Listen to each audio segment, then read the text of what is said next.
दुपारी 1 वाजता गाडीला किक मारली. मी दर्शन श्रेयाकडे जायला चालू केलं. कारत गेला का चालू घरी पज्जाला भेटायला चाललोय. येणार तर त्याच्या अगोदर म्हटलं जरा बस्तीला जाऊन या. पहिल्यांदा बस्तीला गेलं, पाया पडलं, तेवढ्यात कधी पज्जा आला बघा. भावाला भेटून 1 नंबर वाटला. इथली बस्ती पण 1 नंबर आहे कारत याची. भाऊ एक वाटलं मला इथं आल्यानंतर कुठेही बाबा दिखावा नाही, जे काय ते ऍक्च्युअल आहे ऍक्च्युअल.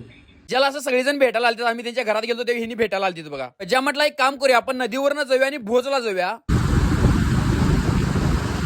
भोजला आम्ही यासाठी गेलतो कारण इथं शांतीधाम आहे ते बघायला गेलतो आम्ही. पहिल्यांदा आत गेलो, सांगतो एवढं खतरनाक केल्यात. लिजून पहिला पाया पडला आणि वरच्या साईडला कधी समोशानच असं थीम केल्यात. ज्या म्हटलं भावा आज चल आपण सगळं आपण बघूया व्यवस्थित. मोशरांची थीम कशी केली तर माहिती काय, आपल्या चॅनलच्या नावाप्रमाणे शेवट रे. गेल्या पहिला कधी पाया पडला तिथे नमोकार मंत्र म्हणून घेतलो. एवढं मोठं याच्या बरोबर वरच्या साईडला कधी बाहुबली भगवानांची मूर्ती आहे. पण 1 नंबर म्हणजे 1 नंबर आहे. मी तर पहिल्यांदा गेलतो. खरोखर तुम्ही जर कर्नाटक मध्ये भोज या गावात गेला कधी तर तुम्ही नक्की जावा. इथं खरोखर सांगतो बघण्यासारखं आहे. मग काय आता आपल्याला घरला पण जायचं होतं. दोघा भावा